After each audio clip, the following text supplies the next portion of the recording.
안녕하세요. 나무아카데미입니다. 저희는 내신 및 모의고사 대비 국어학습 자료를 제공하고 있는 문제은행 사이트입니다. 오늘은 중1 1학기 자료인 천재 정호웅 1의 1단원 3어를 함께 살펴보도록 하겠습니다.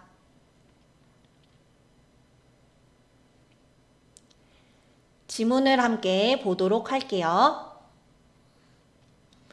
아침부터 펑펑 봄눈이 내리더니 점심 무렵에는 산과 들이 눈부시게 하얀 이불을 덮고 잠이 들었다.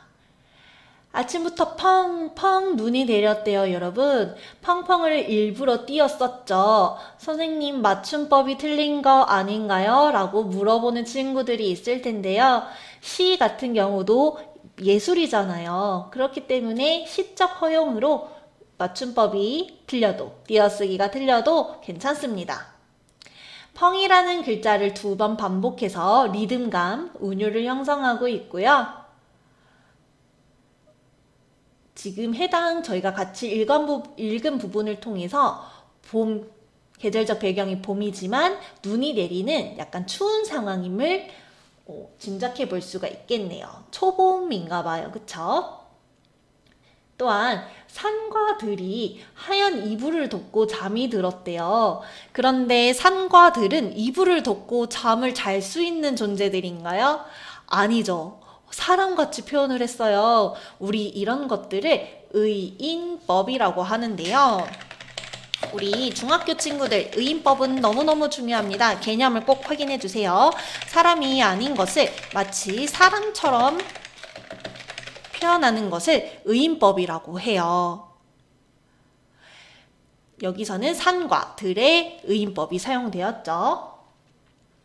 골짜기를 타고 내리는 물소리만 나긋나긋 자장가처럼 들리던, 아까도 펑펑을 반복해서 리듬감을 형성했는데 여기서도 나긋나긋을 반복해서 리듬감, 운율을 형성하고 있죠. 자장가처럼 들리던 하루가 지나고 이 물소리가 자장가처럼 들렸대요. 다시 아침이 오고 해가 떠오르더니 시간이 지났습니다. 점심 무렵에는 산과 들의 좌악 깔린 이불을 모조리 걷어가 버렸다. 해가 뜨니까 그 하얀 봄눈들이 다 녹아버렸나 봐요. 그런데 눈이 녹은 모습을 이불을 걷어가 버렸다고 표현했네요. 여기서도 어떤 표현이 사용되었어요? 의인법이 사용되었네요. 해가 이불을 가져가 버렸다라고 표현을 하고 있어요.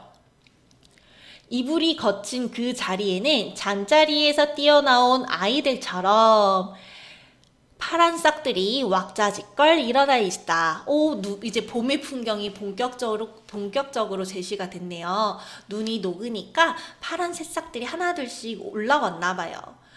자, 그런데 이 파란 싹을 지금 어디에 비유하고 있나요, 여러분? 맞습니다. 바로 아이들의 비유를 하고 있어요. 파란 싹들이 아이들 같대요. 막 뛰어나온 아이들 같다라고 표현하는 것에서 우리는 또 의인법이라고 생각하실 수 있겠는데, 여기 뭐뭐처럼 이라는 표현 보이시나요? 네, 우리 직유법이 사용됐다고 볼 수 있겠습니다. 직유법은요, 뭐뭐처럼 적어 드릴게요. 처럼, 뭐뭐 같이, 뭐뭐 하는 듯 이라는 표현을 사용해서 비유를 사용할 때 우리는 직유법이 사용되었다라고 합니다.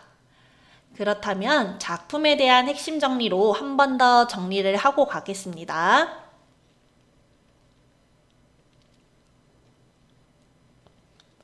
봄눈이 내린 3월의 풍경을 제재로 하고 있고요.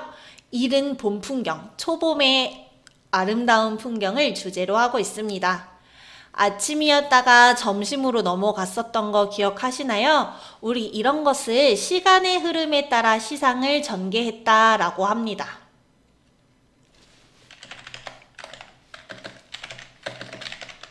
시간 순서대로 흘러갔잖아요. 그쵸? 또한 시의 전반부 눈이 쌓여 있는 풍경과 후반부 눈이 녹아서 새싹들이 올라온 모습들이 서로 대비를 이루고 있고요. 비유를 써서 이른 봄의 풍경을 생생하게 표현하고 있습니다. 선생님, 비유엔 뭐뭐뭐가 있나요? 우리 아까 살펴보았던 사람이 아닌 것을 사람처럼 표현하는 의인법.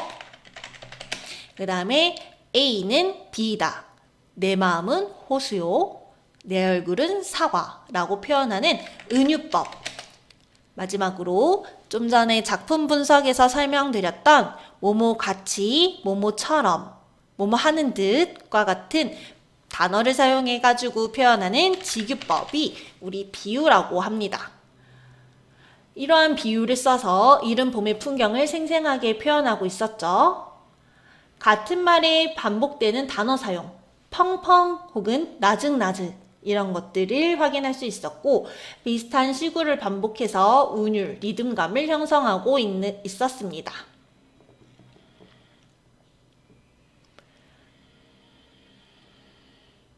때문에 비유가 쓰인 시어들, 그 다음에 의인법이 드러나는 시구들, 이런 것들을 잘 정리를 해주시길 바라겠고요. 하나 더 운율을 형성하는 방법을 살펴보고 갈게요.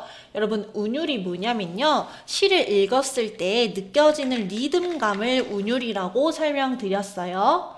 그러면 이 리듬감은 어떻게 형성할 수 있을까요? 어떤 단어나 시구를 반복해서 만들어 줄 수 있고요. 또는 유사하거나 똑같은 문장 구조를 2번 이상 반복할 때 우리는 운율이 느껴진다라고 할 수 있겠습니다. 혹은 글자 수를 반복하거나 끊어 읽는 단위인 음보를 반복해서 리듬감을 형성할 수 있어요. 그래서 3음보, 4음보 이런 말들을 들어본 적이 있을지 모르겠는데요. 3음보 같은 경우는 3번 끊어 읽는 거고요. 4음보 같은 경우는 4번 끊어 읽습니다. 이렇게 끊어 읽는 단위를 계속 반복하다 보면 리듬감이 느껴져요. 그렇다면 저희는 기출문제로 넘어가 보도록 하겠습니다. 1번 문제를 함께 풀어보도록 하겠습니다. 이와 같은 갈래에 대한 설명으로 가장 적절한 것은, 학생 여러분들은 영상을 잠시 멈추시고 문제를 풀어보시기 바랍니다.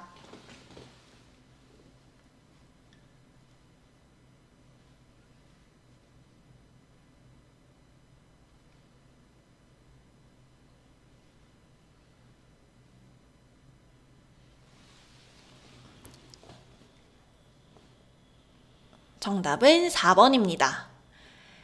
이 지문의 갈래는 시죠. 시에 대한 설명으로 적절한 것을 골라주시면 되는데요.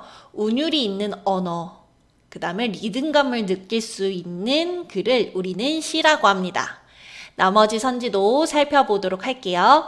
1번. 객관적인 정보 전달을 목적으로 분류, 정의와 같은 다양한 설명 방법을 이용해 쓴 글이다. 우리 이것은 설명하는 글이라고 해요, 여러분.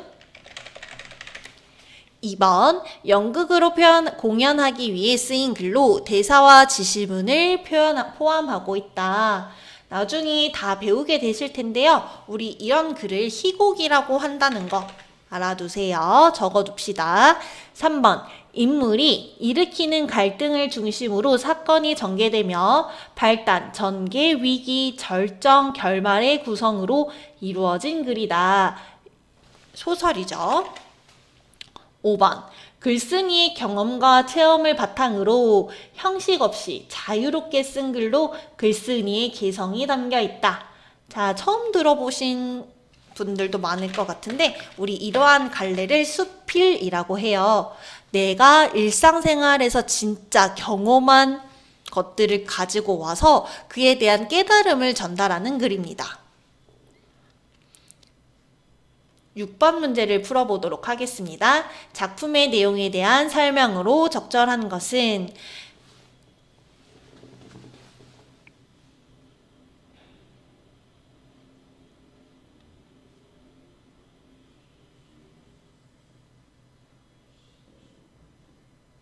정답은 2번이 되겠죠. 자, 이 시는요, 봄눈이 내리고 녹는 3월의 모습을 다양한 비유를 통해서 묘사하고 있었고요. 이른 봄 풍경의 아름다움을 보여주고 있는 작품이 되겠습니다. 3월에 대한 더 많은 문제는 저희 나무 아카데미를 확인해 주시기 바랍니다. 오늘도 영상 시청해 주셔서 감사합니다. 안녕하세요. 나무 아카데미입니다. 저희는 내신 및 모의고사 대비 국어학습 자료를 제공하고 있는 문제은행 사이트입니다. 오늘은 중학교 1학년 국어 천재 정호웅 1회 2단원인 오우가를 함께 살펴보도록 하겠습니다.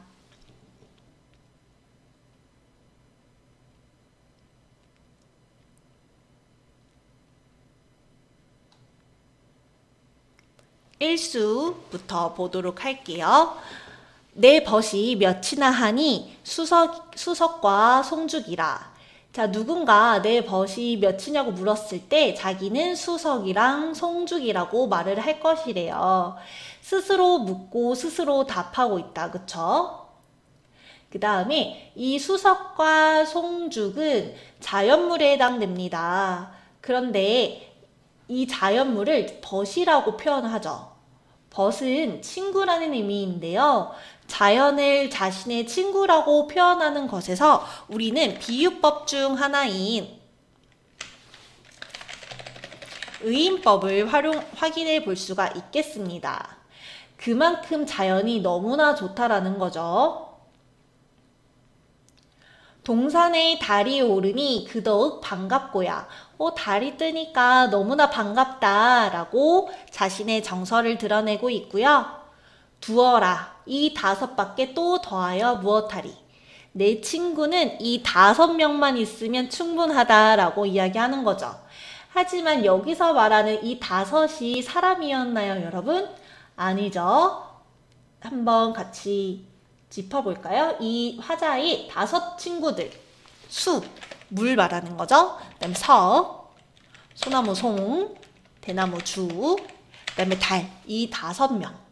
한자로 쓰여서 조금 생소하실 수도 있을 텐데요. 화자는 이 5 자연물이 자신의 친구다, 충분하다라고 이야기하고 있습니다. 사수를 보도록 할게요. 더우면 코 피고 추우면 입지거늘. 소라, 너는 어찌 눈서리를 모르는가? 여러분, 소나무는요, 추운 겨울에도 푸르름을 유지하는 식물이거든요. 다른 꽃들은 추우면 다 시들고 져버리는데 소나무 너는 어떻게 눈을 그렇게 무서워할 줄 모르니? 라고 화자가 이야기하고 있는 것입니다. 그렇다면 이 솔은 힘든 환경에서도 굽히지 않는 아주 뚝심 있는 절개와 지조가 있는 대상이 되겠죠. 화자가 긍정적으로 생각하는 대상이기 때문에 동그라미로 표시를 해볼 거고요. 이 눈서리 같은 경우는 화자가 힘든 거, 고난, 시련을 상징하는 의미로 사용했기 때문에 세모로 표시를 해보겠습니다. 눈서리를 맞아도 흔들리지 않는 소나무의 변함없는 모습을 예찬하고 있는 것입니다. 화자의 태도를 묻는 문제도 출제될 수가 있어요, 여러분. 세상에서 가장 따뜻했던 저녁을 살펴볼게요. 어둠이 한기처럼 스며들고 뱃속에 붕어 새끼 2마리 요동칠 때. 자, 캄캄한 밤인가? 뭔가 저녁이 됐는데, 그리고 되게 재미있는 표현이 나타나는데 뱃속에 물고기가 헤엄치는 것처럼 막 배가 요동친다고 합니다. 화자인 나는요, 현재 춥고 배고픈 상황인 거예요. 학교와 버스 정류장을 지나는데 먼저 와 기다리던 선재가 내가 맨 가방이 지퍼가 열렸다며 닫아주었습니다. 선재는 참 고마운 친구네요. 아무도 없는 집, 썰렁한 내 방. 지금 부모님도 안 계시나 봐요. 나는 아무도 없어서 집에서 외로움을 느끼고 있는 거예요. 내 방까지 붕어빵 냄새가 따라왔다고 합니다. 학교에서 받은 우유 꺼내려 가방을 여는데 아직 온기가 식지 않는 종이 봉투에 붕어가 5마리. 여기서 말하는 붕어는 여러분들이 정말 좋아하는 붕어빵 붕어빵이 되겠죠. 붕어빵이 들어있었대요. 선재가 내 가방을 닫아주면서 붕어빵도 넣어준 거죠. 이것이 무엇을 상징할까요, 여러분? 네, 따뜻한 마음과 우정을 상징하고요. 이것의 의미를 묻는 문제도 출제될 수가 있겠습니다. 내 16세상에 화자는 16살인가 봐요. 가장 따뜻했던 저녁이었대요. 붕어빵에서 친구의 따뜻한 마음을 느낀 거죠. 그러면 저희는 핵심 정리를 한 번 더 정리해 볼게요. 오후가부터 다시 보도록 할게요. 옛날에 쓰인 고시조이고요. 시조라는 갈래요, 여러분. 주목해 주세요. 그 다음에 이 시조가 여러 개 있다라고 해서 연시조라고 합니다. 이 하나, 아까 우리 1수, 2수 이런 표현들 봤었죠. 이 하나의 수가 시조이고요. 이 시조가 여러 개 있을 때 우리는 연시조라고 하는 거예요. 어떤 것에 대해서 이야기를 했나요, 여러분? 자얏 다섯물에 대해서 이야기를 했었죠.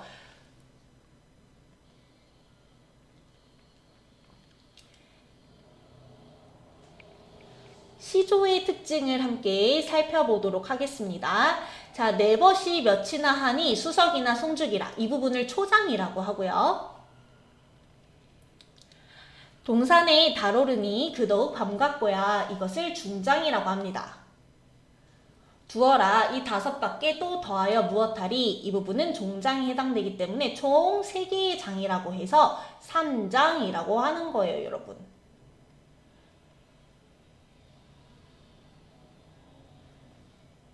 그 다음에 총 6개의 구로 이루어져 있고요.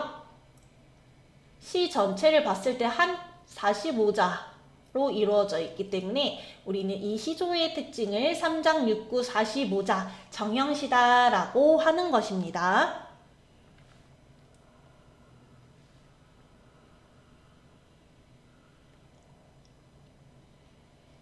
아까 음보는 설명해 드렸고요. 3글자, 4글자의 글자 수가 반복되어서 리듬감을 형성하고 있어요.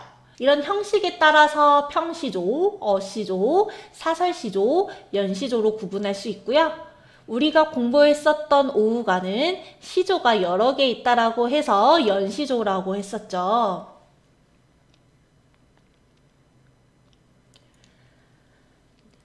상징에 대해서 공부를 해봅시다. 상징은요, 추상적 관념을 구체적 사물로 나타내는 방법을 일컫는데요. 추상적 관념을 조금 쉬운 말로 설명을 드린다면 눈에 보이지 않는 개념을 말해요. 예를 들어서 우정, 사랑, 희망 같은 것들이죠. 우리는 우정이나 사랑, 희망을 눈으로 볼 수 없고 손으로 만져볼 수 없어요. 이런 것들을 추상적 관념이라고 하는데요. 이런 것들을 눈으로 보고 피부로 느낄 수 있는 구체적 사물로 나타내는 것을 상징이라고 합니다. 이런 상징을 사용해서 시를 쓰게 된다면 작품의 깊이가 더해지고 인상 깊게 표현할 수 있겠죠. 세상에서 가장 따뜻했던 저녁도 보도록 하겠습니다. 친구의 따뜻한 마음과 거기에서 받은 감동을 주제로 하고 있는 작품인데요. 일상의 경험에서 받은 감동이 인상적으로 표현되어 있어요. 붕어빵을 통해서. 차가웠던 그 어둠이 한기처럼 스며들 때라는 차가운 이미지와 이런 붕어빵의 따뜻한 이미지, 우정의 따뜻함이 잘 대비되고 있습니다. 피부로 느끼는 것을 우리 촉각적 심상이라고 하는데요. 촉각적 심상을 사용해서 화자의 상황과 정서를 효과적으로 드러내고 있어요. 선생님, 그러면 촉각적 심상 말고 또 무엇이 있나요? 라고 질문하는 친구들도 있으실 것 같아요. 촉각적 심상 말고도 시각적 심상이 있고요. 그 다음에 후각적 심상, 코로 느끼는 거죠. 그 다음에 제가 듣는 거, 청각적 심상. 그 다음에 혀로 느끼는 거, 미각적 심상 등이 있겠네요. 이 심상이라는 건요, 뭐 하나만 단독으로 쓸 수도 있고요. 2-3가지의 심상이 함께 엮여서 쓸 수도 있겠습니다. 심각이라고 쓰였네요. 심상입니다, 여러분. 그러면 저희는 관련 문제를 몇 개 풀어보도록 합시다. 9번 문제 풀어보도록 하겠습니다. 가에 나타나는 솔에 대한 설명으로 적절한 것은 학생 여러분들은 영상을 잠시 멈추시고 문제를 풀어보세요.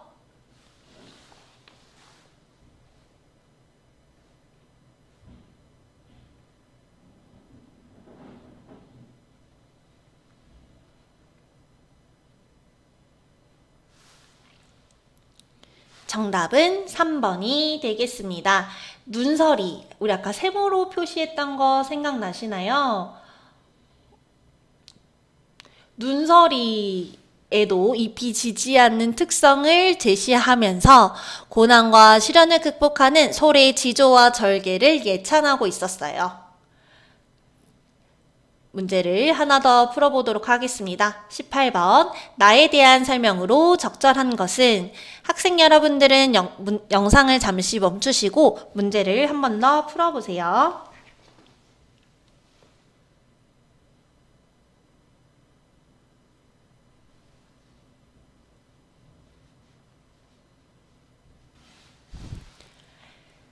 정답은 3번이 되겠습니다. 아무도 없는 집 썰렁한 내 방에서 집 외에 아무도 없이 외로운 처지라고 볼 수 있었죠. 해당 지문에 대한 더 많은 문제는 저희 나무 아카데미를 확인해 주시기 바랍니다. 영상 시청해 주셔서 감사합니다. 나무 아카데미입니다. 저희는 내신 및 모의고사 대비 국어학습 자료를 제공하고 있는 문제은행 사이트입니다. 오늘은 중1의 1 국어 천재정의 1의 3단원에 제시되어 있는 정서를 표현하는 글쓰기를 함께 살펴보도록 하겠습니다.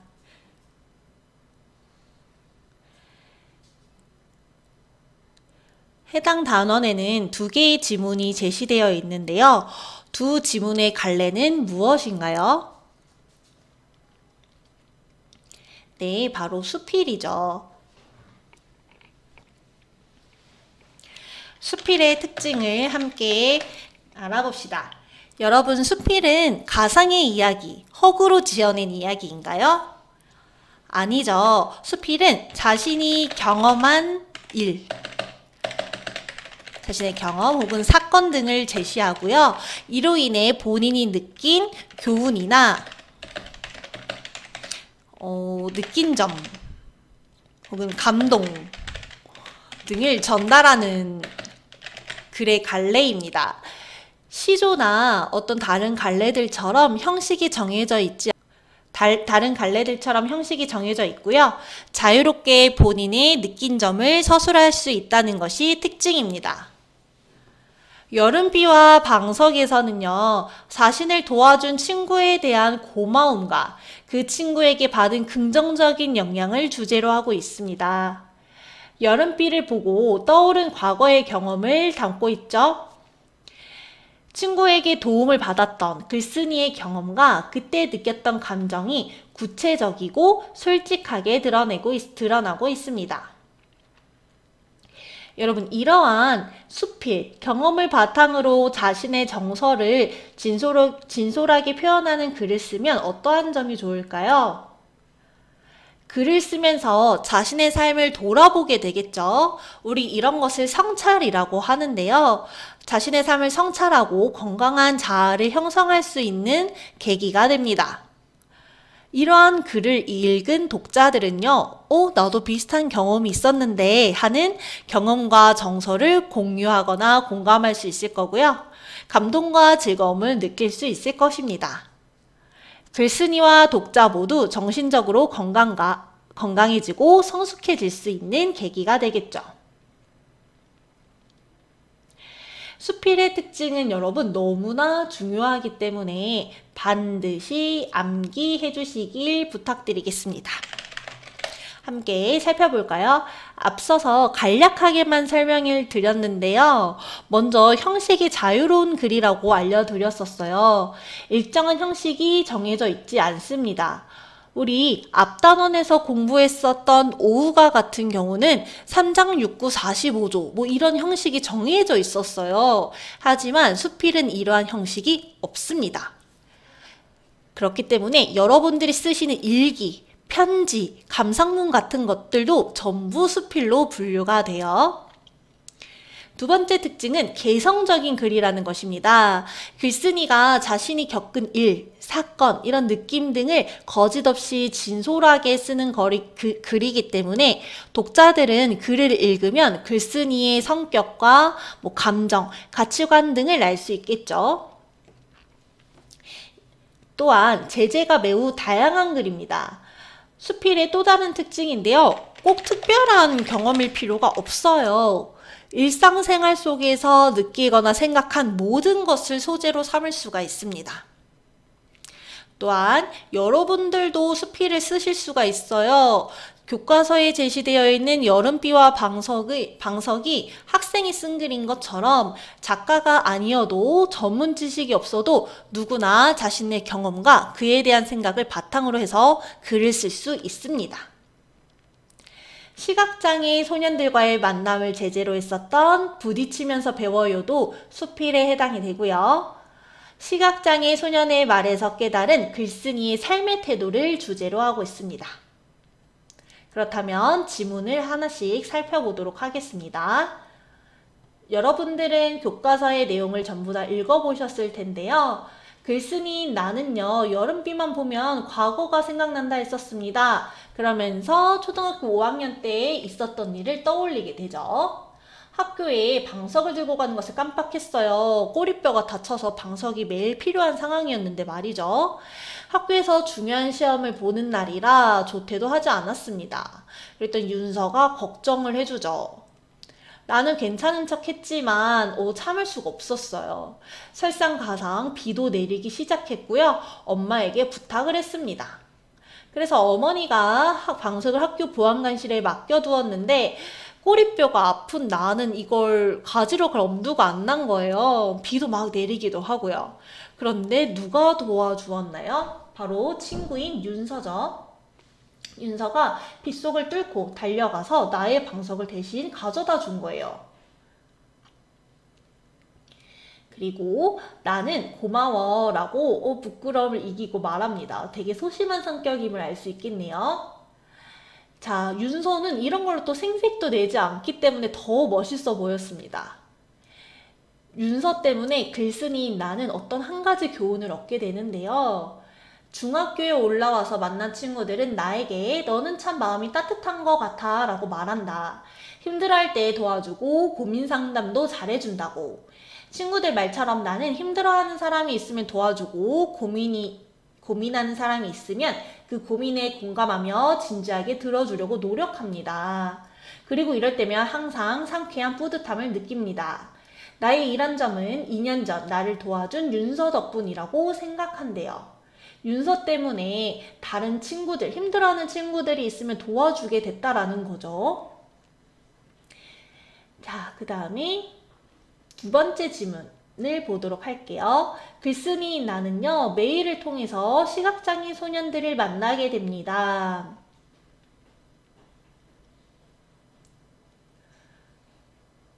그런데 어떠한 사건이 하나, 작은 사건이 발생하게 되죠. 이 시각장애 소년들은 형광등이 사실 필요 없었어요. 글쓴이는 그때까지 모르고 있었다. 교실의 형광등이 나 혼자만을 위해 켜져 있었다는 걸 이라고 하면서 교실의 불을 그동안 켰던 행위가 비장애인인 자신을 위한 것이었음을 알게 됩니다. 뒤늦게 생각이 많아졌대요. 그러면서 이 시각장애 학생들을 사랑으로 키워내신 어머니들의 마음에 감동도 느끼게 되고요. 아이들에게 글쓴이는 묻습니다. 새로운 공간에 가서는 어떻게 행동하니? 했더니 아이들은 부딪히면서 배워요 라고 말을 하죠. 이 말에 대해서 글쓴이가 깨달음을 얻게 됩니다. 아이들의 말에서 교훈을 얻은 거죠. 바로 당신 곁에 책상이 있어요. 부딪히면서 배워요. 배운다는 것은 그런 거예요. 온몸을 내던지는 것. 그 겨울 저녁 아래서 깨어나듯 나는 어둠 속에서 깨어났다. 아끼지 않을 것이다. 다가올 나의 중년은 모름지기 더 부딪히고 더 배울 것이다. 어둠 속에서 아이들 손을 잡고 긴 복도를 빠져나왔다 라고 하면서 글을 마무리하고 있습니다. 이 말은 부딪히면서 배운다는 아이들의 말을 통해서 나도 미래에 겪게 될 모든 일들을, 중년의 일들을 부딪히면서 더 배워나갈 것이다 라고 다짐하고 있는 것이죠. 문제가 발생하더라도 두려워하지 않고 맞선다라는 것입니다. 그리고 앞 단원에서 저희는 시 갈래를 통해 비유에 대해서 공부를 했었는데요.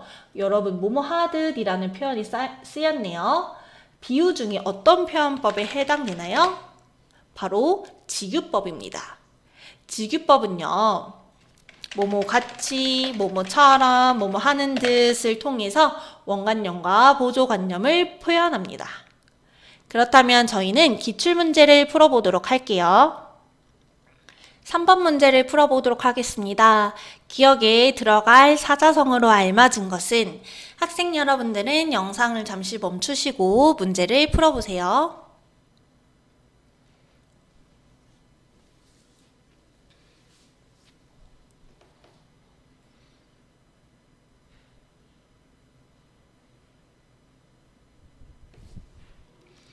정답은 몇 번일까요? 네, 3번입니다. 지금 나의 상황은 어떠한가요? 방석도 없고 비까지 퍼붓는 난처한 상황이죠. 이 설상가상의 뜻을 한번 정리해 봅시다. 설상가상은 눈 위에 서리가 또 덮인다는 뜻으로 난처한 일이나 불행한 일이 잇따라 일어난다는 것을 의미합니다. 해당 단원에 대한 더 많은 문제는 저희 나무 아카데미를 확인해 주시기 바랍니다. 오늘도 영상 시청해 주셔서 감사합니다. 안녕하세요. 나무 아카데미입니다. 저희는 내신 및 모의고사 대비 국어학습 자료를 제공하고 있는 문제은행 사이트입니다. 오늘은 중1 국어 천재 정호웅의 2의 1단원 요약하며 읽기를 함께 살펴보도록 하겠습니다.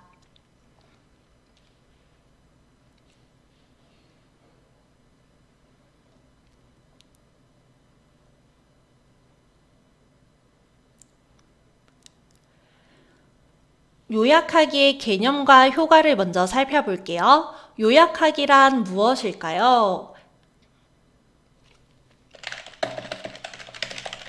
요약하기란 중요한 내용을 중심으로 하여 글을 간략하게 정리하는 것을 의미합니다. 여러분들도 시험 공부를 할 때 교과서의 내용, 학교 선생님의 설명을 전부 다 적기보다는 공책에 따로 요약해서 적고 있지 않으신가요?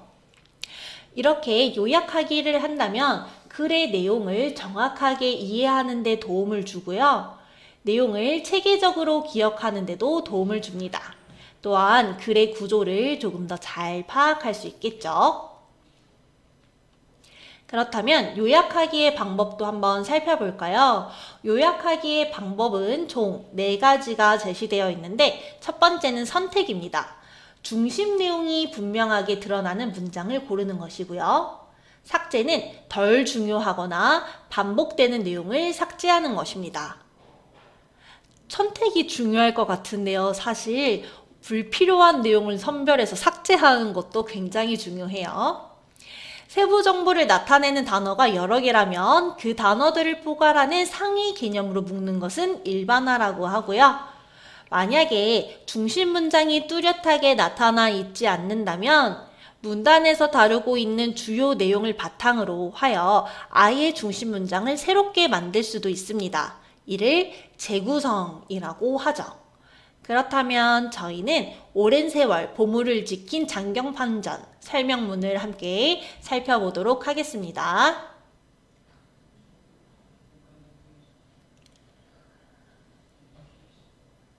자, 해당 부분에서 1문단에서 중심 문장은 어디에 해당할까요?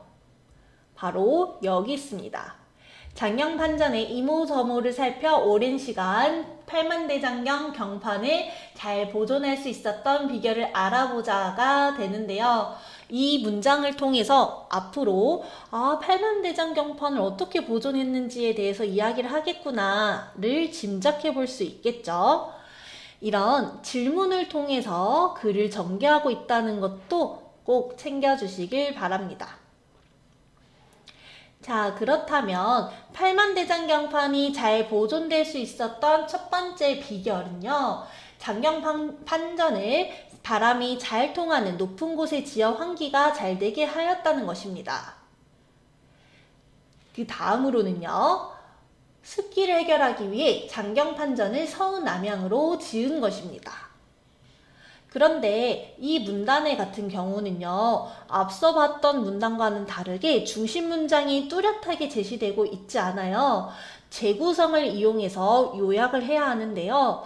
어떠한 방법을 사용하여 요약을 할 수 있는지를 묻는 문제도 출제될 수 있으니 잘 확인해 주시길 바랍니다. 세 번째 비결입니다. 장경판전의 지붕에 진흙기와를 올렸는데 이 장경판전의 진흙기와가 내부 온도를 일정하게 유지하는 역할을 한다고 합니다. 중심 문장이죠. 그쵸? 이런 부분들은 여러분과 삭제를 해주면 되겠네요. 그쵸? 중심 문장 외의 문장들은 삭제를 통해서 정리를 해주시면 되겠습니다. 장경판전의 살창에서도 비결을 찾을 수 있다. 앞쪽 벽과 뒤쪽 벽의 살창 크기는 위아래가 서로 다르다 라고 하면서 이렇게 해서 장경판전의 안 구석구석에 공기가 통하게 되어 나무로 된 경판이 상하지 않고 잘 보존될 수 있었다고 합니다. 그럼 이 살창의 크기가 바로 보존 비결인 거죠. 끝나지 않았습니다, 여러분. 또 하나, 장경판전에는 여기네요. 앞과 뒤, 위와 아래에 양옆이 막히지 않은 구조로 판가를 만들어 경판 사이로도 공기가 통할 수 있게 하였다가 중심 문장이 되겠고요. 이 문단을 요약하기 위해서는요. 일반화를 써주시면 되겠네요. 끝으로는 자연을 잘 이용한 조상들의 지혜가 숨어있는 장경판전에 대해서 이야기를 하고 있고요. 해당 부분이 중심 문장이 되겠습니다.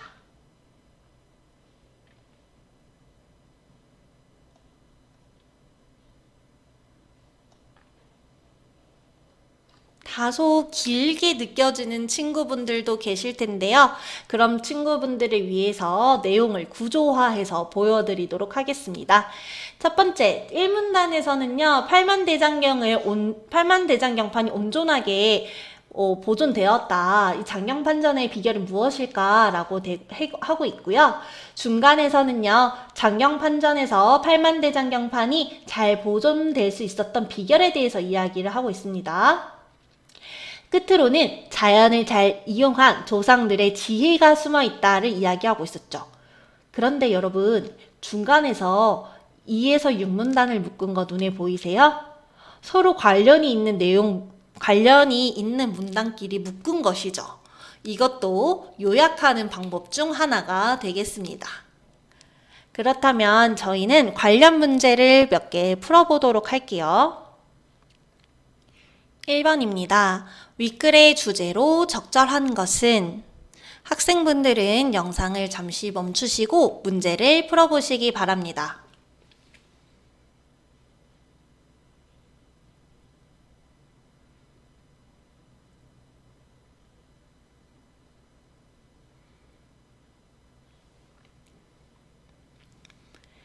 정답은 5번이 되겠습니다. 해인사 장경판전에서 오랜 시간 팔만대장경 경판을 보존할 수 있었던 비결에 대해서 이야기하고 있었죠. 1번부터 살펴볼게요. 세계화의 방법에 대해서 이야기한 부분은 확인할 수가 없었습니다.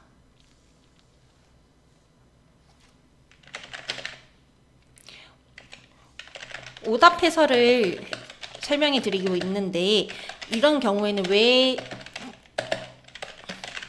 정답이 아닌지 근거를 확실하게 이해하셔야 합니다. 2번, 나무로 만들어진 해인사 장경판전이 성공적으로 습기 제거를 한 과학적 원리. 자, 맞는 말인데요, 여러분. 이걸 주제라고 할 수 있을까요? 아니죠. 주제가 아니라서 틀린 겁니다. 3번 팔만대장경 경판이 세계적으로 고평가를 받는 이유, 이런 부분이 있었을까요? 아니요. 4번 나무를 썩지 않게, 나무에 대해서 이야기한 것은 아닙니다. 잘 이해가 되셨을지 모르겠네요. 이어서 저희는 3번 문제를 풀어보도록 할게요. 요약할 때 활용할 수 있는 방법으로 적절한 것은, 학생분들은 영상을 잠시 멈추시고 문제를 한 번 더 풀어보세요.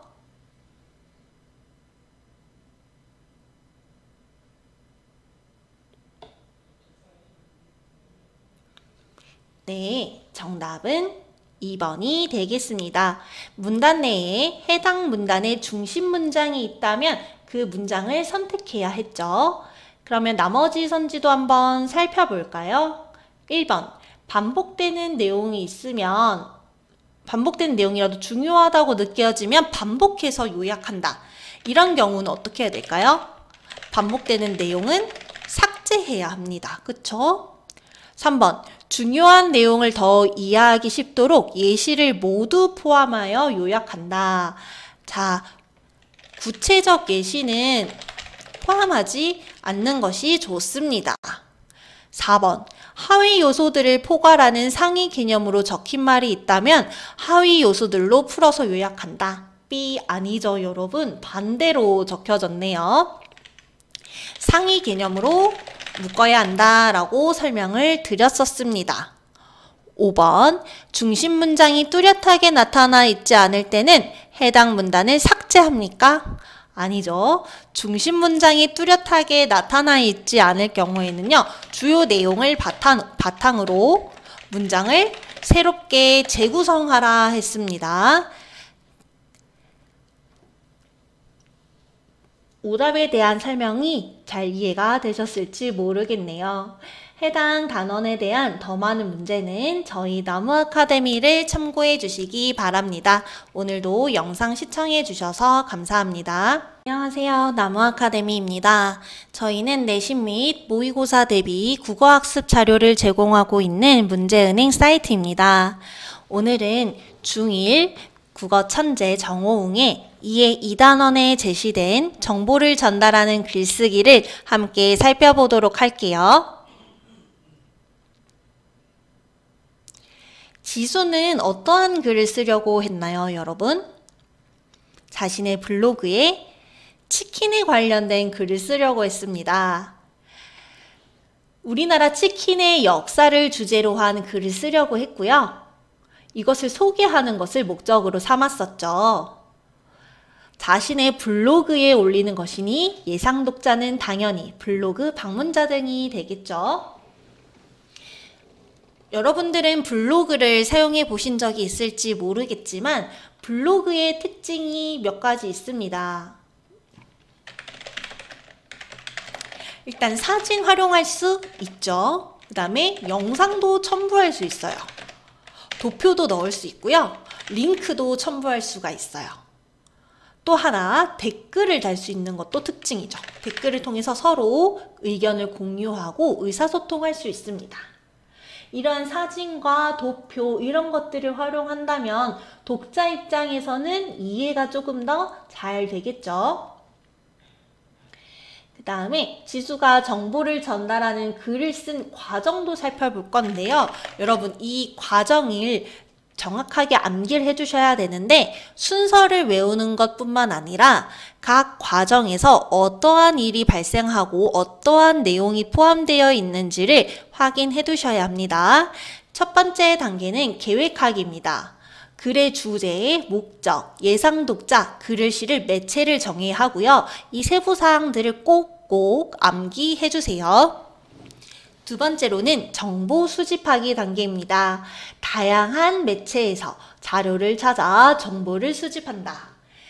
자료를 찾아서 정보 수집하는 것도 좋은데요. 출처까지 같이 챙겨주셔야 해요, 여러분. 또한 이런 정보들을 다 쓰는 것이 아니라요. 중요도를 분석해야 합니다. 글의 주제와 거리가 멀어서 중요도가 낮은 정보들은 제외해야 해요. 그 다음으로는 정보 통합하기입니다. 우리나라 치킨의 역사를 소개하는 글이었잖아요. 시대별 치킨의 특징에 따라서 내용을 조직하면 효과적이겠죠. 또한 정보 내용이 서로 관련이 있는지를 고려해서 글을 배치하는 것이 중요합니다. 여기까지 끝냈다면 드디어 글을 쓸 수 있는데요. 글의 내용 이해를 돕는 사진과 도표를 같이 넣으면 좋다고 설명드렸고요. 글쓰기 단계에서도 자료의 출처를 반드시 제시해야 합니다. 그렇다면 저희는 지수가 작성한 글을 함께 보도록 할까요?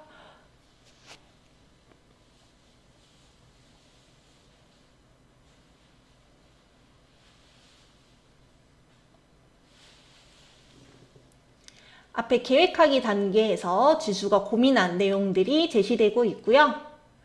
치킨의 역사와 관련된 정보를 다양한 매체를 통해서 찾아보려고 합니다. 출처도 기록하려고 하고 있죠. 그러면서 어떠한 매체를 참고하고 있는지 체크해 봅시다. 책도 활용을 했고요. 온라인 잡지도 활용을 하네요. 또한 텔레비전도 활용을 하고 있고요. 그다음에 인터넷 신문도 활용을 해봅니다. 또 텔레비전 자료도 제시되고 있어요. 치킨 열량 내용인데 치킨 열량이 치킨의 역사와 발전 과정에 큰 연관이 있는지는 잘 모르겠다. 그쵸? 또 텔레비전 자료도 있고요. 이런 자료들은요, 정확성과 객관성, 구체성, 대표성, 신뢰성을 바탕으로 선정해 주시면 됩니다. 자, 정보의 중요도를 분석해야 한다라고 했었어요. 글의 수집한 정보가 글의 주제와 관련이 있는지 없는지를 판단하는 것입니다. 주제에서 벗어난 내용들은요, 중요도가 낮아서 쓸 수가 없어요. 딱 하나 생각나시는 게 있었죠? 아까 열량. 텔레비전 자료 중에 치킨의 열량에 대해서 이야기하는 것이 글의 주제와 관련이 없었습니다. 중요도가 낮은 거죠. 중요도를 분석했다면 정보를 통합해야 합니다. 서로 관련이 있는 내용끼리 정보를 통합해야 하고요. 이렇게 개요를 작성했네요. 그러면 어떤 문제가 또 여기서 출제될 수가 있냐면요. 개요를 작성하는 단계를 묻는 문제가 출제될 수 있어요. 또는 정보의 중요도를 분석하는 단계가 어느 단계냐. 단계라고 적어버렸네요. 단계가 어느 단계냐라고 묻는 문제가 출제될 수 있습니다. 자, 이렇게 시간의 흐름에 따라서 내용을 전개하고 있다는 것도 알아두세요. 역사를 소개하는 거니까 과거부터 현재까지 찬찬히 진행하는 것이 효과적이겠죠.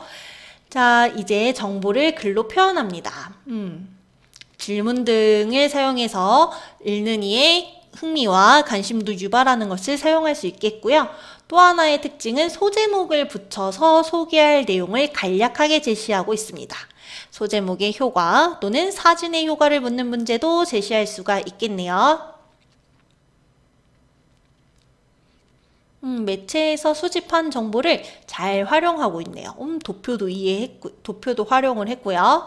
출처도 제시했는데요. 여러분 출처를 왜 기재해야 하냐면요. 바로 쓰기 윤리 때문입니다. 교과서에서는 쓰기 윤리와 관련된 지문도 제시되어 있는데 함께 살펴볼게요.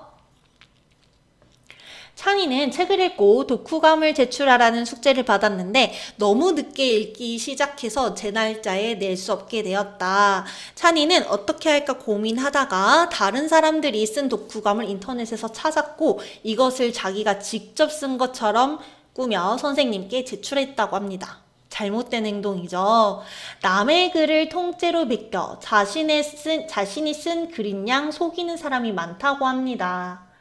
자, 그럼 사람들은 왜 이렇게 쓰기 윤리를 위반하냐? 지켜야 하는 윤리적인 규범을 잘 알지 못하거나 그것을 지켜야 한다는 의식이 부족하기 때문이죠. 다른 사람의 글이나 자료, 그리고 아이디어 등을 표절하지 않고 올바르게 인용해야 하는데요. 글을 쓸 때 다른 사람이 쓴 글이나 자료, 아이디어 등을 끌어쓰는 것을 인용이라고 하는데 그 경우 출처를 정확하게 밝혀야 합니다. 그러지 않고 다른 사람의 글이나 자료, 아이디어의 일부 또는 전체를 그대로 베껴 쓰는 것은 표절이라고 합니다. 그러면 여기서 물을 수 있는 문제가 인용과 표절의 차이를 묻는 문제가 출제될 수 있겠네요. 또 하나의 글이 아니라 2개 이상의 글을 이리저리 쪼개고 붙여서 마치 자신이 쓴 글처럼 속이는 것도 표절인데 이것을 짜깁기라고 합니다. 그리고 자신이 쓴 글이라도 새로 쓴 글처럼 다시 발표하는 것도 표절에 해당돼요. 이것을 자기 표절이라고 합니다. 두 번째, 쓰기윤리입니다. 관찰조사 실험의 과정과 결과를 사실에 근거하여 기술해야 하는데요. 이것을 속일 경우나 조작하는 경우에는 심각한 사회 문제를 일으킬 수 있다는 것을 잘 알아두시길 바랍니다.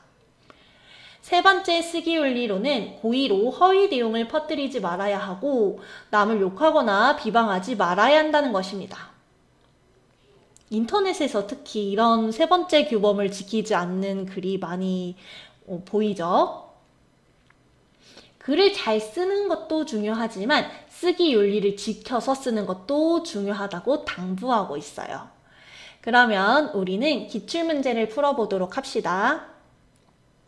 1번 문제 풀어볼게요. 정보를 전달하는 글을 쓰는 과정에 대한 설명으로 가장 적절한 것은 학생 여러분들은 영상을 잠시 멈추시고 문제를 풀어보시기 바랍니다.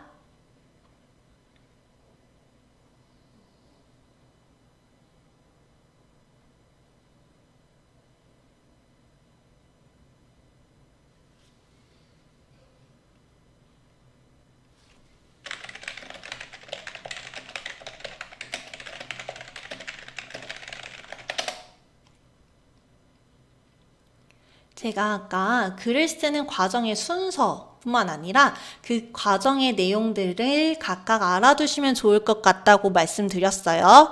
이를 바탕으로 풀었을 때 가장 적절한 것은 3번이죠. 계획하기 단계에서는 글의 주제, 목적, 예상 독자, 매체를 고려해서 글쓰기 계획을 세우므로 적절합니다. 1번은 왜 틀렸을까요? 정보의 중요도 분석하기 단계는 글의 주제와 관련이 있는지를 기준으로 해서 정보 중요도를 판단하는 단계를 의미하죠. 2번, 정보 수집하기 단계는 다양한 매체에서 자료를 찾아 정보를 수집하는 단계를 일컬어요.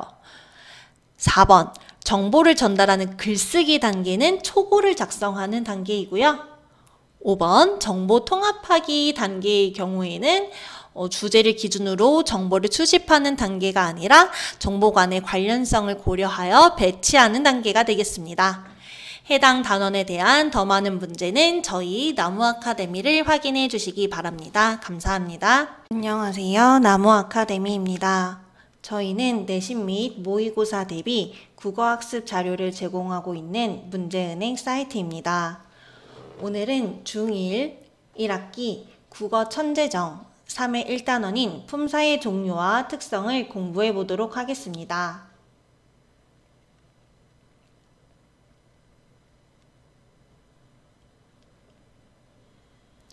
핵심 정리를 바탕으로 품사의 개념을 공부해 보도록 할게요.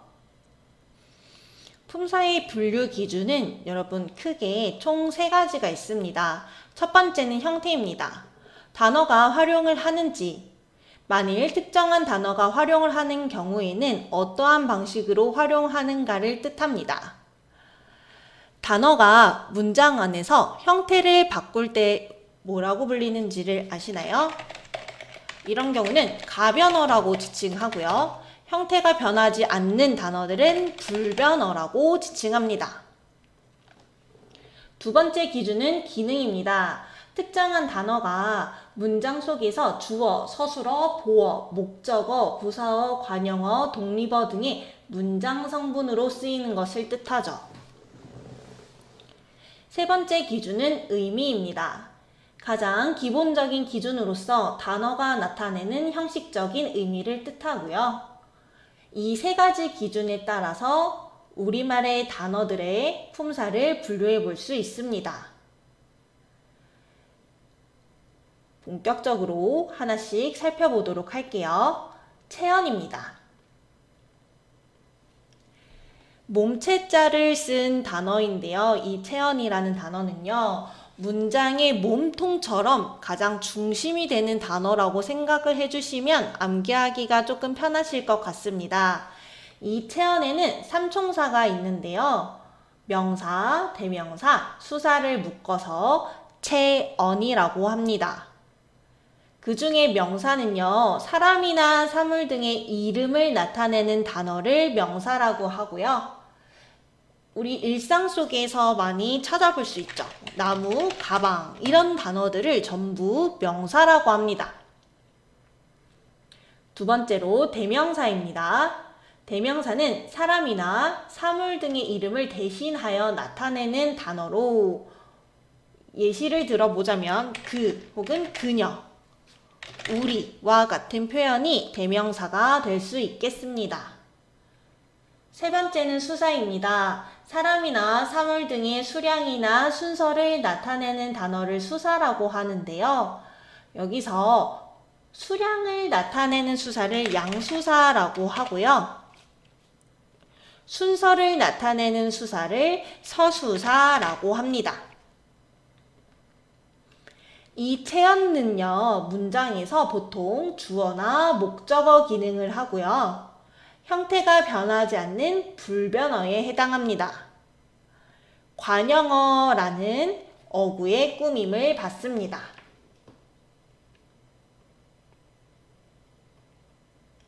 두 번째로 용언을 살펴보도록 하겠습니다. 체언 다음으로 중요한 것이 바로 이 용언인데요. 용언은 문장에서 서술어의 역할을 해줍니다. 동사와 형용사가 있고요. 동사는 사람이나 사물 등의 움직임을 나타내는 단어를 일컫습니다.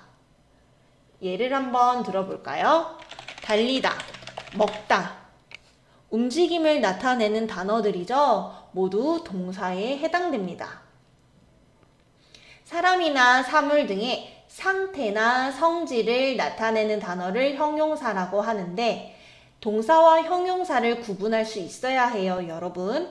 상태나 성질은 움직임이 있나요? 없습니다. 그렇기 때문에 귀엽다, 깨끗하다 와 같은 단어들은 형용사로 구분할 수 있겠죠. 아까도 설명드렸듯이 문장에서 주어를 서술해 주고요. 우리는 문장에서 달리고 있어, 달렸어, 달렸는데, 달렸었어, 달릴 거야 형태를 바꾸어서 사용을 하죠. 단어의 형태가 바뀌기 때문에 가변어로 분류할 수 있겠습니다. 아까 체언은 관형어의 꾸밈을 받는다라고 했는데요. 이 용어는요, 부사어의 꾸밈을 받습니다. 네 번째로는 수식어입니다. 수식하다 할 때 그 수식인데요. 말 그대로 다른 단어들을 꾸며주는 애들이에요. 첫 번째로 관형사가 있습니다. 관형사는요, 체언, 우리 아까 체언에 무엇이 있었죠? 수사, 대명사, 명사가 있었어요. 수사, 대명사, 명사를 꾸며주는 애들을 관형사라고 합니다. 그런데 여러분 중요한 부분이 있는데요. 관형사와 관형어는 다른 것입니다. 구분을 해주셔야 되고 간단하게만 설명을 드리자면 관형어가 더 크게 있고요. 이 관형어 안에 관형사가 들어있다고 생각을 해주시면 될 것 같아요. 그렇기 때문에 모든 관형사들은 관형어가 될 수 있지만 일부 관형어들은 관형사가 아닙니다. 중요한 것은 관형사와 관형어가 다르다는 것을 설명드리는 거예요. 아무튼 수식어의 종류 중 하나인 관형사는요, 체언 앞에 놓여서 체언을 꾸며줍니다.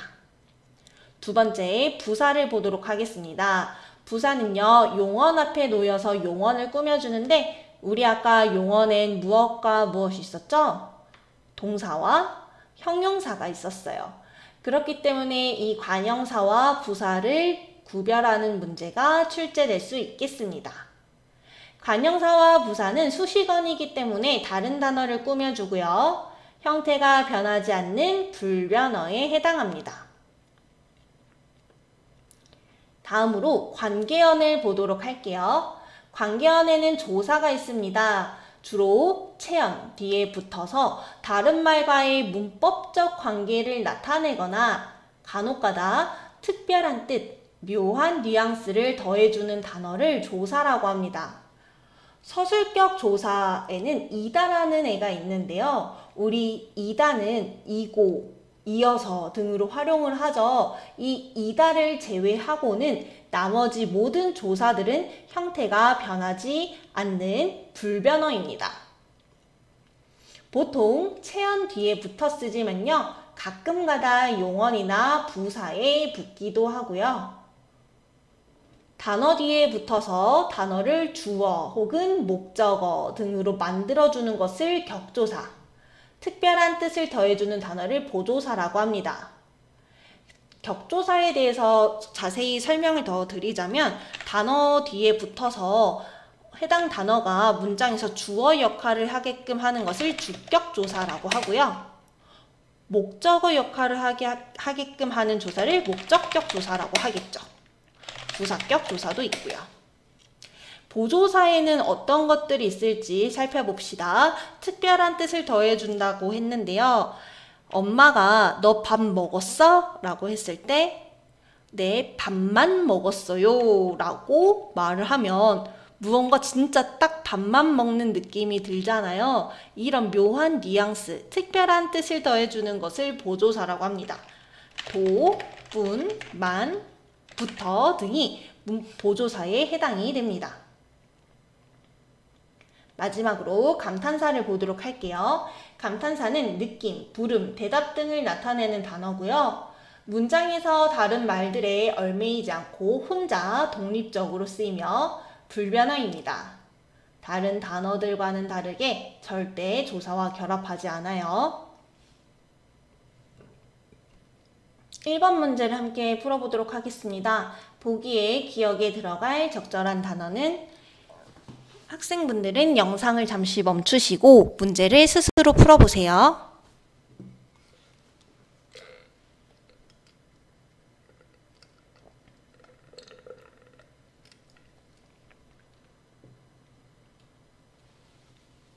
문제를 잘 풀어보셨나요? 정답은 5번이 되겠습니다. 형태가 변하느냐 변하지 않느냐에 대해서 아까 설명을 드렸는데 형태가 변하는 애들을 가변어라고 한다 했었고요. 형태가 변하지 않는 애들을 불변어라고 한다 했었습니다. 변하지 않는 애들은 바지, 짱구, 무쳐만 묶였네요. 입고 같은 경우는 동사이기 때문에 가변어이고요. 낫다. 또 형태가 변하는 동사가 포함되어 있어서 기억에 해당되지 않네요. 해당 단원에 대한 더 많은 문제는 저희 나무 아카데미를 확인해 주시기 바랍니다. 감사합니다. 안녕하세요. 나무 아카데미입니다. 저희는 내신 및 모의고사 대비 국어학습 자료를 제공하고 있는 문제은행 사이트입니다. 오늘은 중학교 1학년 1학기 국어 천재정의 3의 2단원 매체로 소통하기를 함께 살펴보도록 하겠습니다. 해당 단원에서 출제될 수 있는 포인트를 짚어드릴게요. 첫 번째, 소통 공간에 따른 참여자들의 소통 방식을 묻는 문제가 출제될 수 있습니다. 또한 소통 매체의 특성과 그 특징을 묻는 문제도 출제될 수 있고요.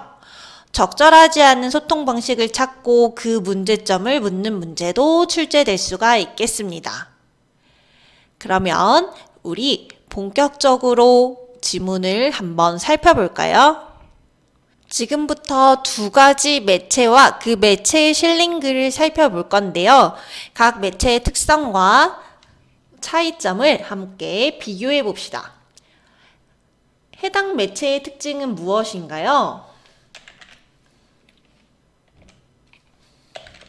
학교 누리집이 되겠습니다.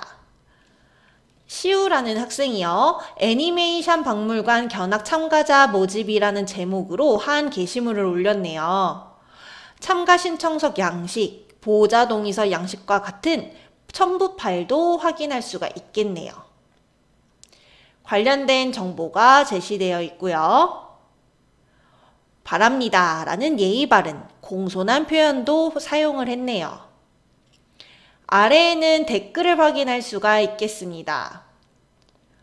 학생들의 질문에 이 작성자인 김시우 학생이 답변도 달아주고 있어요.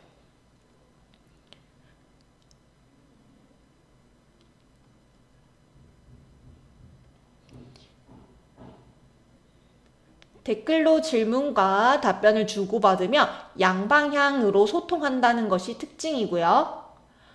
이 공간은 편하게 마음대로 말을 할 수 있는 사적인 공간이 아닌 공적인 공간에 해당합니다. 학교 공식 누리집이기 때문이죠. 그렇기 때문에 학생들은 학년에 상관없이 존댓말을 사용한다는 것도 확인해 주세요. 이 글의 대상은 누가 될까요? 바로 은결중학교 학생들이 되겠습니다. 이런 내용들이 내용 일치 문제로 출제될 수 있으니 학생 여러분들은 꼼꼼하게 한번 읽어주시기 바랍니다. 그렇다면 두 번째 지문으로 가볼게요. 자, 사진이 하나 있고요. 여기 해시태그와 관련된 게시글, 이모티콘이 사용된 부분도 확인할 수가 있겠네요. 윗글과 마찬가지로 댓글도 달렸습니다. 여기도 시우라는 학생이 쓴 글인가 봐요. 자, 이 글의 매체는 무엇이죠, 여러분? 바로 SNS입니다. SNS는 아까 학교 공식 소통 누리집과는 다르게 어떤 성격을 띠고 있나요? 네, 바로 사적인 공간, 사적인 성격을 띠고 있어요. 그러다 보니 사진도 자유롭게 올릴 수 있고 생각했던 것보다 규모가 커서 놀람, 더빙도 해봄, 나 성우인 줄, 재밌었음 이런 편한 말투도 자유롭게 사용하고 있네요. 하나 더 확인을 해보겠습니다. 우리 학생 여러분들이 저보다 더 잘 아실 텐데요. 우리 이런 것들을 무엇이라고 하나요? 해시태그라고 하죠. 해시태그를 사용한 부분과 조금 더 편한 말투로 학생들끼리 소통하고 있는 것을 확인할 수가 있겠습니다.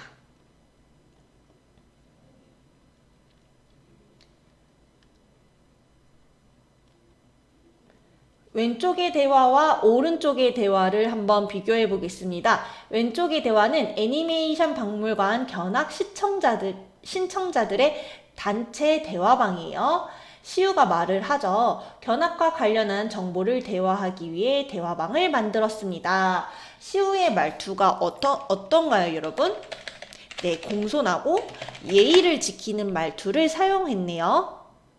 왜 이런 말투를 사용했을까요? 이 단톡방이, 이 단체 대화방이 공적인 성격을 띠고 있기 때문입니다. 학교에서 9시에 출발하니 늦지 않게 오시기를 부탁드립니다. 사적인 대화는 자제해 주셨으면 해요 라고 하면서 대화 내용도 정리를 해주고 있네요. 오른쪽은 사적인 대화방입니다. 사적인 대화방에서는 내일 박물관 견학 재미있을 것 같아 라고 했더니 시우가 왼쪽의 대화방과는 다르게 이모티콘도 사용하면서 난 동아리에서 준비할 게 있음 일찍 가야 함 유유 이런 말투를 사용하고 있네요. 아니 괜찮아 걱정 감사 조금 더 자유로운 말투를 확실하게 확인할 수가 있겠죠.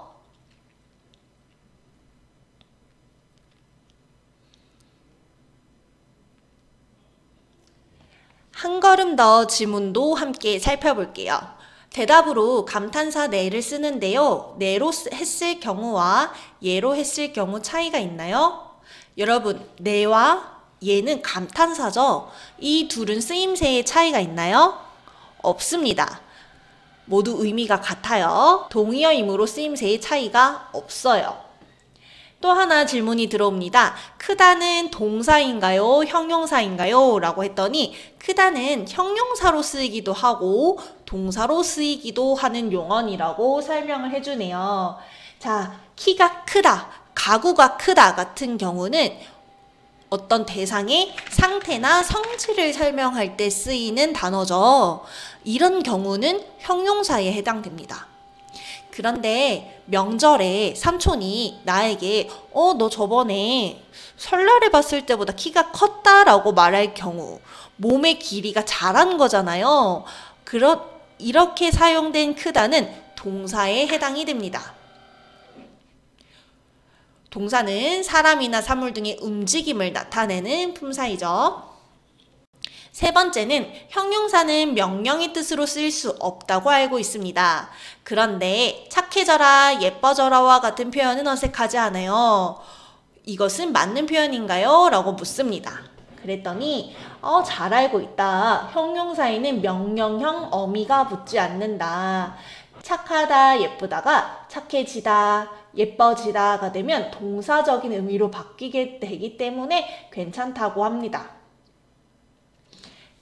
따라서 동사는 명령형으로 쓰일 수 있거든요, 여러분. 적어드릴게요. 형용사는 명령형이 안 돼요. 야, 너 귀여워라. 안 됩니다. 하지만 동사는 명령형이 가능해요. 너 뛰어라, 먹어라 가능합니다.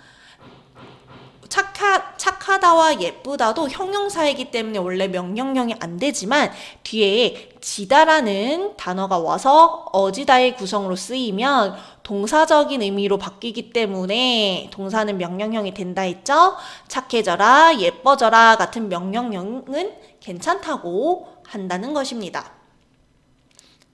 그러면 저희는 기출문제를 풀어보도록 하겠습니다.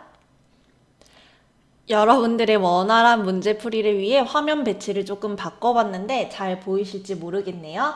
저희는 7번 문제를 풀어보도록 하겠습니다. 가와 나고요. 가와 나에 나타난 시우의 소통 방식에 대한 설명으로 적절하지 않은 것을 골라주시면 되겠습니다. 학생 여러분들은 영상을 잠시 멈추시고 문제를 스스로 풀어보세요.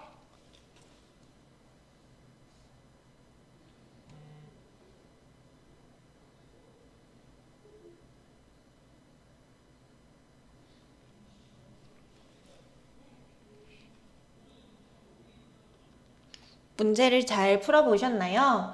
정답은 5번이 되겠습니다. 가에서는 정보 전달의 용이성을 위해, 나에서는 감정 표현을 위해 이모티콘을 사용하고 있다. 여러분, 가에서 이모티콘이 사용되었나요?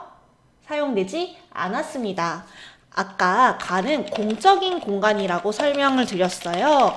공적인 공간에서는요, 이모티콘을 사용하지 않죠. 그리고 격식을 갖춘 표현들을 주로 사용합니다. 그래서 상대의 나이에 관계없이 모두에게 격식과 예의를 갖추어 뭐뭐합니다 라는 말투를 사용하고 있었죠. 또한 견학일시, 견학장소 등의 정보를 이렇게 간결하게 정리해서 제시하고 있습니다. 나는 사적인 소통 공간이기 때문에 이모티콘이나 놀람 이런 간결한 표현 등을 사용하고 있고요. 해당 단원에 대한 영상은 여기서 마무리하도록 하겠습니다. 더 많은 문제는 저희 나무아카데미를 확인해 주세요. 안녕하세요. 나무아카데미입니다. 저희는 내신 및 모의고사 대비 국어학습 자료를 제공하고 있는 문제은행 사이트입니다. 오늘은 중학교 1학년 1학기 국어 천재정 4의 1단원에 제시된 멍키 스패너를 함께 살펴보도록 할게요.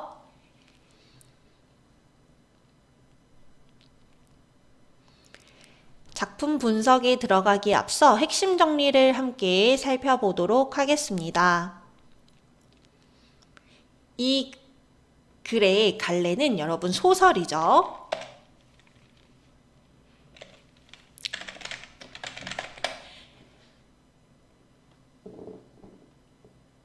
현대 어느 동네를 배경으로 하고 있으며 멍키 스패너를 제재로 삼아서 이야기를 전개하고 있어요.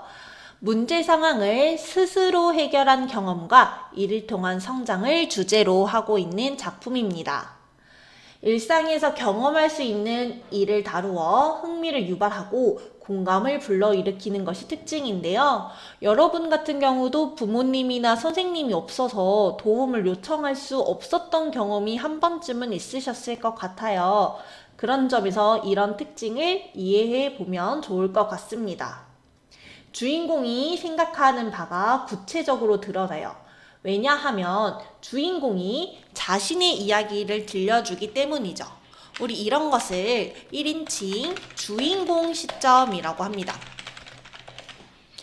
주인공인 나가 나의 이야기를 들려주고 있는 거예요. 그러면 우리는 주인공의 생각과 감정을 자세히 알 수 있겠죠. 또한 문제 상황을 해결하기 위해 노력하는 모습을 통해서 주인공의 성장을 보여주는 것이 특징입니다. 이 성장이라는 단어가 이 소설을 관통하는 핵심 단어가 되겠네요. 작품을 함께 보도록 하겠습니다.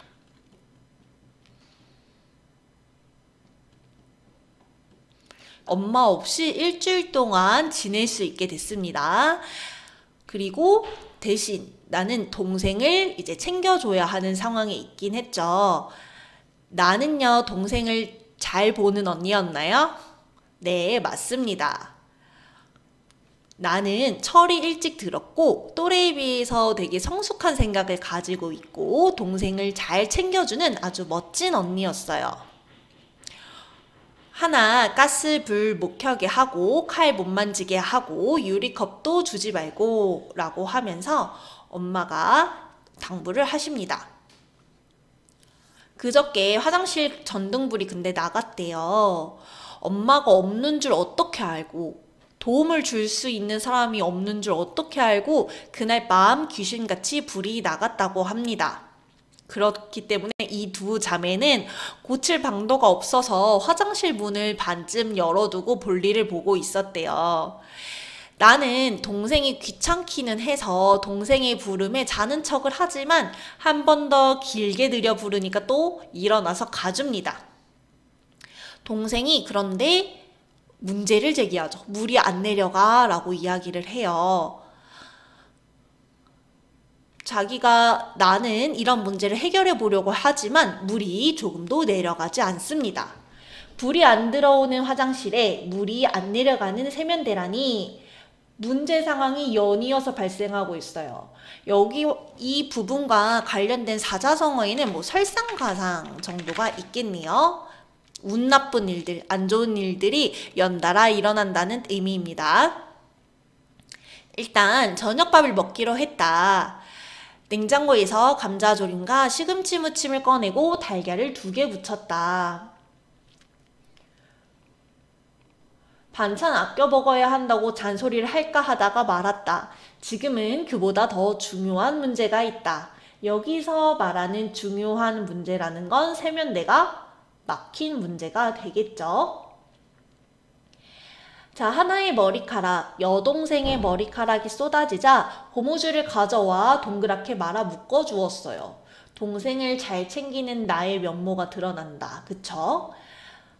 내 세면대에서 머리를 감고 하나 머리도 세면대에서 감겼어요. 그래서 머리가 길어서 세면대가 막혔나? 라고 생각을 하기도 합니다. 바로 이 부분에서 드러나죠. 아무튼 세면대가 물이 안 내려가는 이유는 우리 자매가 이토록 긴 머리를 세면대에 거꾸로 쏟아놓고 샴푸를 쭉쭉 짜서 구석구석 비벼 감고 헹구는 동안 배수구 구멍으로 빠져나간 머리카락들 때문이라고 짐작됐다. 그러니 이를 어쩌면 좋단 말인가? 라고 하면서 주인공인 나의 심리가 잘 드러나고 있네요. 나는요, 이 문제를 해결하기 위해 일단 만년철물점에 들어가게 됩니다. 나가 문제 상황을 해결하기 위해 어떠한 행동을 했고 어떠한 노력을 했는지를 묻는 문제가 출제될 수가 있어요. 만년철물점에는 주인 할머니가 계셨는데 막 이렇게 말씀을 드리니까 할머니께서는 어디에 가라고 했나요? 한성설비에 가라고 했습니다. 그런데 문제점이 생겼죠. 어떤 문제점이었어요? 한 번 방문할 때마다 기본 출장비가 5만 원이라는 것입니다. 너무너무 비싸다고 생각을 한 거죠. 돈이 많다면야 5만 원이든 얼마든 순순히 낼 수 있겠지만 엄마가 안 계시는 동안 10만 원으로 지내야 하잖아요. 그쵸? 내 형편이 그렇지가 않으니 어떻게 할 수 없겠다라고 막막해 합니다. 그랬더니 할머니는 또 다른 방법을 알려주시죠. 어디에 가보라고 하시나요? 관리사무소에 가보라고 하십니다.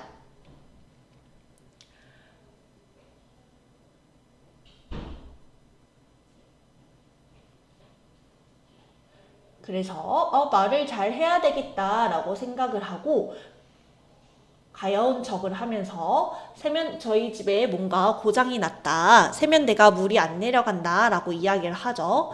그 순간 나는요 엄마의 당부가 떠오릅니다. 엄마는 어떠한 당부를 하시고 가셨네요? 아이들끼리만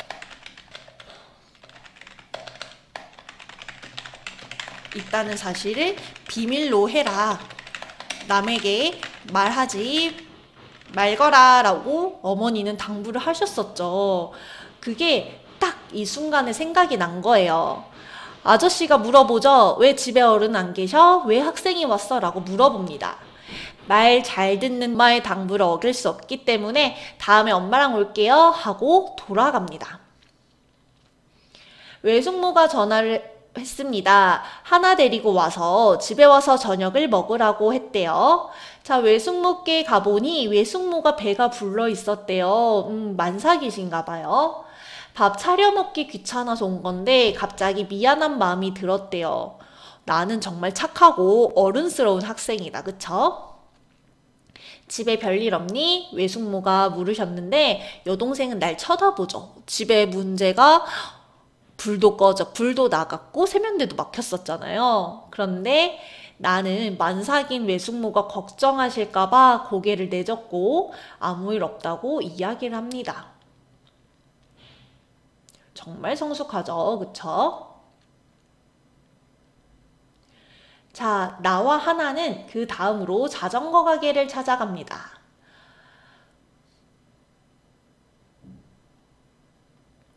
내가 찾는 것은 사장님의 공구 상자 안에 있었다. 신기하게도 한눈에 알아볼 수 있었다. 여기서 말하는 내가 찾는 것은 무엇을 의미하나요? 바로 이 작품의 제목인 멍키 스패너겠죠. 나는 이 멍키 스패너를 빌려서 자기 스스로 문제를 지금 해결하려고 합니다. 어젯밤에 과거로 돌아갔어요. 시점이 어젯밤 양치질을 하는데 봤더니 세면대에 물이 계속 넘실대고 있었대요. 동생이 너무나 걱정하면서 근심 어린 눈으로 쳐다보니까 나가 마음을 단단히 먹죠. 고칠 거라고. 연필깎이도 언니가 고쳐줬잖아 라고 하면서 막힌 세면대 뚫는 법에 관한 동영상을 20개쯤 찾아봤었다고 합니다. 그러고 멍키 스패너가 필요하겠구나 라고 판단을 하죠.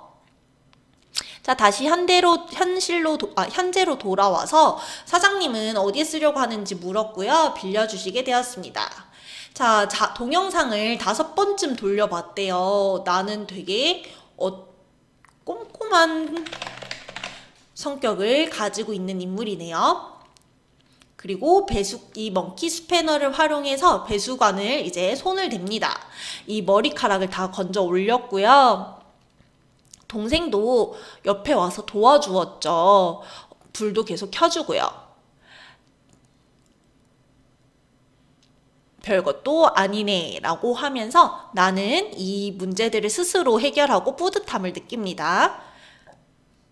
그리고 자신감이 생긴 나는 나머지 문제, 화장실 전등불이 나간 문제도 해결하려고 합니다.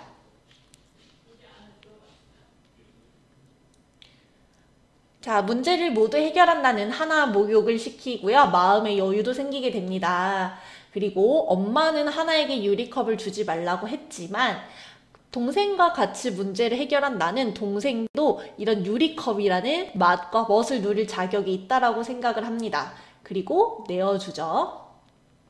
엄마한테 먼키 스패너를 사달라고 합니다. 나가 그 먼키 스패너를 꽉 쥐었을 때의 느낌이 생생했거든요. 고장난 것들을 스스로 척척 고치는 사람은 될 수 있을 것이다.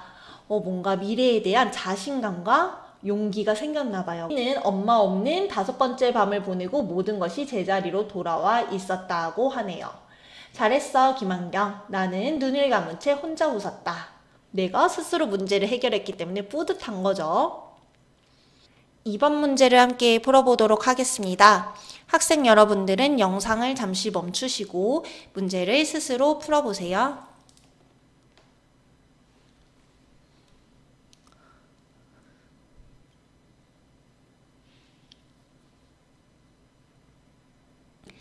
자, 정답은 1번이 되겠습니다. 나와 하나는 둘 다 치렁치렁한 긴 머리를 가지고 있었죠? 이것 때문에 세면대가 막히게 되었고요. 세면대에서 머리를 감아서요. 니은 나는 혼자 관리사무소에 갔다. 맞죠? 혼자 가서 도움을 요청하려다가 아이들끼리 있다는 사실을 비밀로 하라는 엄마의 당부가 떠올라서 뒤돌아서 도망쳐 나왔고요. 나는 평소에게 여동생인 하나에게 되게 잘 챙겨주고 자상한 면모를 보였고, 리엘, 나는 세면대를 수리할 도구를 사려고 철물점에 간 게 아니라 철물점 할머니에게 어떻게 해야 돼요? 도움을 요청하려고 간 것입니다. 해당 단원은 여기서 마무리하도록 하겠습니다. 더 많은 문제는 저희 나무 아카데미를 확인해 주세요. 안녕하세요. 나무 아카데미입니다. 저희는 내신 및 모의고사 대비 국어학습 자료를 제공하고 있는 문제은행 사이트입니다. 오늘은 중학교 1학년 1학기 국어 천재 정호웅의 4의 2단원 존중하며 말하기를 함께 살펴보도록 하겠습니다. 교과서에 한 만화가 실려 있었는데요. 만화의 내용을 함께 살펴볼게요.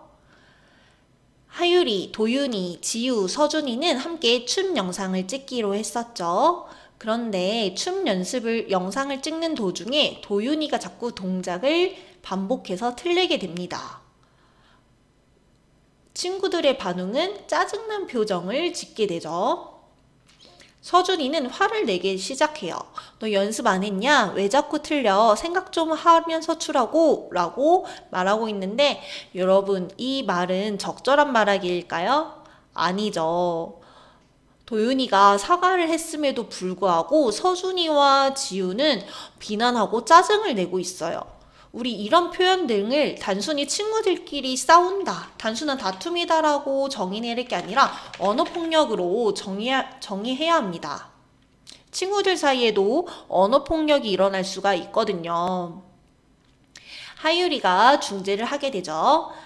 얘들아 그만해. 도윤이도 열심히 연습했는데 얼마나 속상하겠어 라고 하면서 다독입니다. 괜찮아 도윤아 잘할 수 있을 거야 라고 하면서 하유리는 존중하고 배려하는 말하기를 하고 있네요. 지우와 서준이도 사과를 했고요. 분위기가 다시 좋아졌습니다.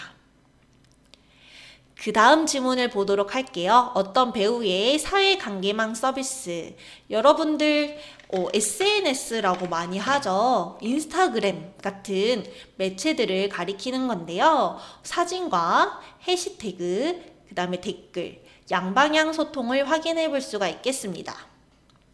나는요, 가정실습 모두먼들의 온라인 대화방에 해당됩니다. 그러면 내용을 확인해 볼게요. 사회관계망 서비스의 특징을 암기해두는 것이 필요합니다. 이 SNS의 특징을 묻는 문제가 출제될 수 있거든요. 어떠한 특성을 가지고 있는지 함께 살펴볼까요? 얼굴을 꼭 봐야 하나요? 아니죠. 직접 대면하지 않고 소통할 수 있고요.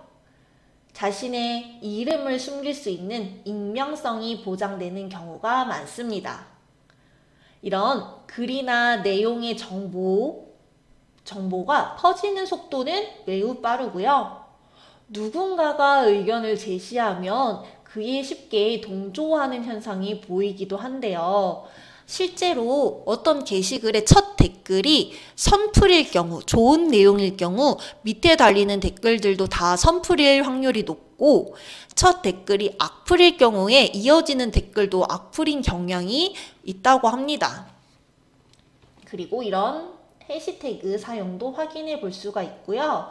댓글을 봤더니 여기저기 많이 나오시네, 보기 싫은데 라는 내용을 하죠. 나도 진짜 얼굴 좀 그만 봤으면. 자, 이 사람들은 본인들의 이름을 밝히고 있나요? 아니죠. 익명 뒤에 숨어서 남을 비난하고 있어요. 그쵸? 이번에는 연기 연습 좀 하셨기를 자신의 이름을 안 밝히니까 이런 악플들을 쉽게 달 수 있는 거겠죠? 그 다음에 온라인 대화방입니다. 온라인 대화방에서는요, 얼굴을 보지 않고 대화하다 보니 뭔가 오해가 생기기가 쉽고요. 이제 글자로 짧게 소통을 하다 보니 폭력적인 언어를 자신도 모르게 사용할 수 있으니 조심해야 해요. 또한 소문이 쉽게 퍼질 수 있거든요. 여러 명이 다 함께 있다 보니까요. 정확한 정보만을 전달해야 합니다. 나연이가 말을 하는데 현민이가 야, 너 여자 맞냐? 라는 표현을 하죠. 우리 이런 것들을 성차별적 표현입니다. 요리를 하는데 여자이고 남자가 뭔 상관이에요, 여러분. 그쵸? 그런데 현민이가 무거운 거 내가 다 들었다 했더니 나연이가 남자가 그 정도는 해줘야지 라고 합니다. 이런 표현도 여러분 성차별적 표현에 해당이 돼요. 힘쓰는 일은 남자가 해야지, 이런 표현들이요. 주의해야 되겠죠.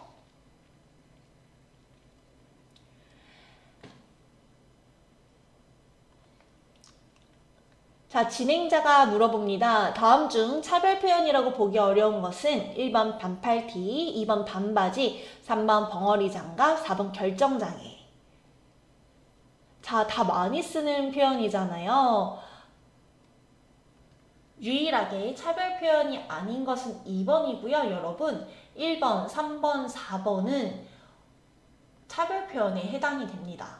반팔티 같은 경우는 팔 길이에 정상성이 있다. 반팔은 절단장애에 있는 분이 들었을 때는 불편할 수 있는 표현에 해당이 되기 때문에 조심해야 하고요. 벙어리 장갑 같은 경우는 벙어리가 언어장애인을 낮잡아 이르는 말이기 때문에 조심해야 합니다. 결정장애는요, 결정을 잘 못하는 사람을 가리키는 건데 여기서 장애가 비하의 뜻으로 사용되고 있기 때문에 차별 표현이 해당됩니다. 우리가 무심코 내뱉은 말이 누군가에는 상처가 될 수 있기 때문에 단어 선택을 신중하게 해야 되겠죠.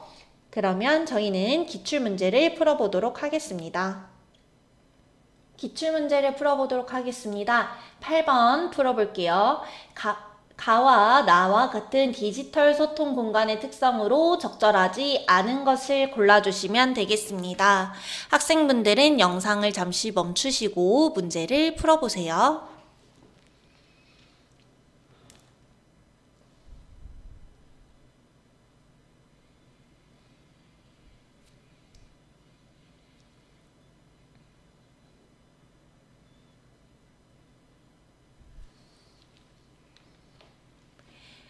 문제를 잘 풀어보셨나요? 정답은 몇 번이죠? 네, 3번입니다. 가와 나와 같은 대화 매체를 디지털 소통 공간이라고 하는데요. 가장 큰 특징은 비대면으로 대화한다는 점이죠. 가는 SNS에 해당이 되고요. 나는 온라인 대화방에 해당이 됩니다. 1번, 2번, 4번, 5번은 디지털 소통 공간에 대한 설명으로 적절합니다. 3번이 왜 틀렸는지 살펴볼게요. 쓴 사람의 이름과 정보를 명확하게 알 수 있다라고 했는데 가 부분만 봐도요. 멋진 나무, 너구리, 오리꾀꾀 본인의 이름을 사용하고 있지 않죠? 쓴 사람의 이름과 정보를 알 수 없습니다. 우리 이런 것들을 익명성이라고 하고요. 이 익명성 뒤에 숨어서 언어폭력을 하는 경우가 많다고 앞서서 설명을 드렸습니다. 문제를 하나 더 풀어보도록 하겠습니다. 기억에서 디귿의 표현이 공통적으로 지니는 문제점으로 가장 적절한 것을 골라주시면 되겠습니다. 기억, 니은, 디귿은 여기에 해당이 되고요. 학생 여러분들은 아까와 마찬가지로 영상을 잠시 멈추시고 문제를 풀어주세요.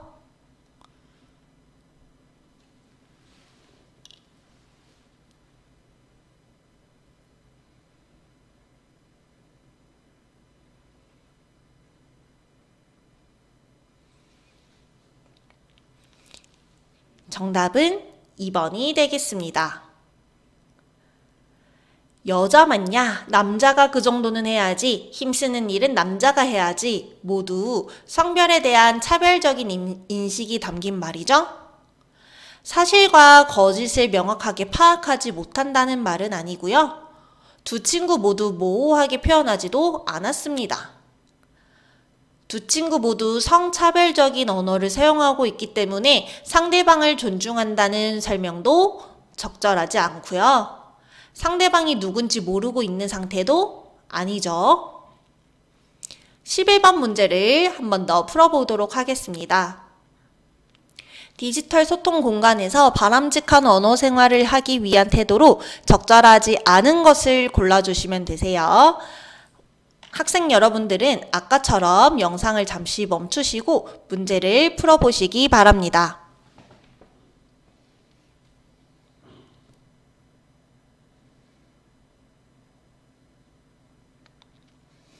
정답은 4번이 되겠습니다. 디지털 소통 공간은 비대면 소통 공간이라고 말씀을 드렸죠. 서로 얼굴을 보고 있지 않기 때문에 나쁜 말을 할 수 있는 확률이 더 높아져요. 언어폭력의 빈도가 더 높아지기 때문에 4번 설명이 적절하지 않죠? 줄어든다가 틀렸습니다. 해당 단원에 대한 강의는 여기서 마무리하도록 하겠습니다. 더 많은 문제는 저희 나무 아카데미를 확인해 주시기 바랍니다. 감사합니다.